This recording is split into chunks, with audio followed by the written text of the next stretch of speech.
Hi friends, welcome to rasgulla channel. இது வரைக்கும் நம்ம சேனலை சப்ஸ்கிரைப் பண்ணாதவங்க சப்ஸ்கிரைப் பண்ணிடுங்க. நம்ம இன்னைக்கு செய்ய போகிறது எக் ரெஸ்டாரண்ட் ஸ்டைலில் எக் கிரேவி செய்ய போகிறோம். அதுக்கு செய்யறதுக்கு வந்து பாயில் பண்ண எக்கு, மஞ்சத்தூள், மிளகாய்த்தூள், கரம் மசாலா, மல்லித்தூள், உப்பு, 2 வெங்காயங்கள் கட் பண்ணி வச்சுருக்கேன், தக்காளி 3 கட் பண்ணி வச்சுருக்கேன், முந்திரி, ஒரு 3 டேபிள் ஸ்பூன் தயிர். எக் வந்து பாயில் பண்ணிகிட்ருக்கேன். கொஞ்சம் உப்பு போட்டு பாயில் பண்ணிக்கோங்க. நெக்ஸ்ட்டு ஒரு கடாயில் நல்லா எண்ணெய் விட்டுக்கோங்க. நம்ம இதில் வந்து ஆனியனை டீப் ஃப்ரை பண்ணி எடுக்க போகிறோம்.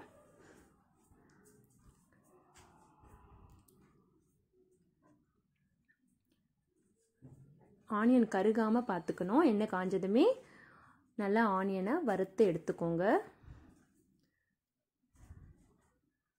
நல்லா ஃப்ரை ஆகட்டும். வறுத்தாச்சு. இதை எடுத்து தனியாக வச்சுக்கலாம். ஒரு ஜாரில் முந்திரியும் தயிரையும் போட்டு நல்லா மேஷ் பண்ணிக்கோங்க. அதை ஒரு தனியாக எடுத்து வச்சுக்கலாம். இதுக்கப்புறம் நம்ம வறுத்து வச்சுருக்க ஆனியனை வந்து இதே மாதிரி கொஞ்சம் பேஸ்ட் பண்ணி ஒரு கடாய் வச்சுட்டு அதில் நம்ம எண்ணெய் ஊற்றிட்டு பட்டை, கிராம்பு, ஏலக்காய், சோம்பு, சீரகம் எல்லாத்தையும் எடுத்து தாளிச்சுக்கலாம். நல்லா பொரிஞ்சு வந்ததும் அதில் தக்காளி ஆட் பண்ணிக்கலாம். நம்ம கட் பண்ணி வச்சுருக்க தக்காளியை அது நல்லா வதங்கணும். வதங்கிட்டே இருக்கும் போது கொஞ்சம் உப்பு சேர்த்துக்கலாம். உப்பு சேர்த்தா சீக்கிரமாக வதங்கும். கொஞ்சம் மல்லித்தூள் ஆட் பண்ணிட்டோம். 1 ஸ்பூன் மல்லித்தூள்,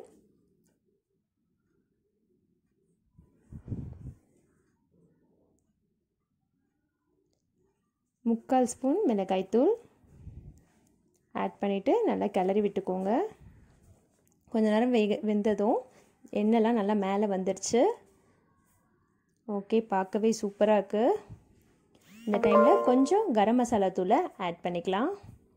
1/4 ஸ்பூன் போதும்.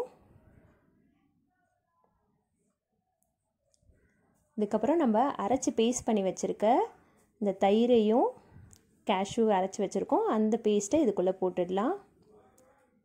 கலந்து விட்டுக்கோங்க. நம்ம எவ்வளோ கிரேவி வேணுமோ அதுக்கேற்ற மாதிரி நம்ம தண்ணி விட்டுக்கலாம். எனக்கு இந்த கிரேவிக்கு 1 கிளாஸ் தண்ணி எடுத்திருக்கேன்.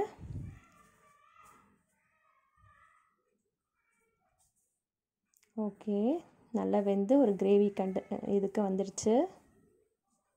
இந்த டைமில் நம்ம வேக வச்சுருக்க முட்டையை ரெண்டு துண்டாக கட் பண்ணி இந்த கிரேவியில் சேர்த்துக்கலாம்.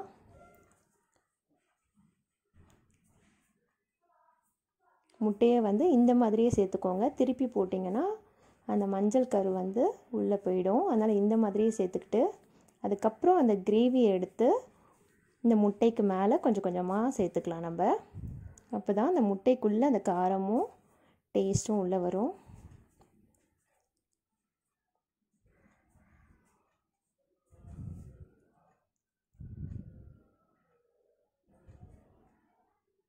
எல்லாரும் ரொம்ப விரும்பி சாப்பிடுவாங்க இந்த கிரேவியை.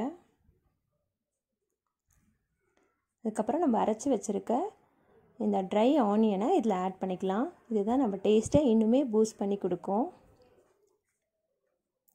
இதில் ஆட் பண்ணிவிட்டு கொஞ்சம் லேசாக கிளறி விட்டுக்கோங்க, முட்டை உடையாமல்.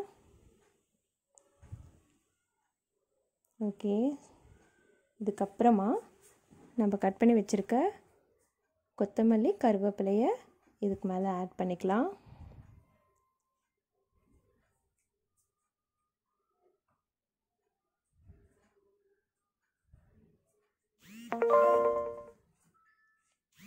சுவையான ரெஸ்டாரண்ட் ஸ்டைல் எக் கிரேவி தயார். Thank you friends. லைக் பண்ணுங்க, கமெண்ட் பண்ணுங்க, ஷேர் பண்ணுங்க, ரசகுல்லாக்கு சப்ஸ்கிரைப் பண்ணுங்க.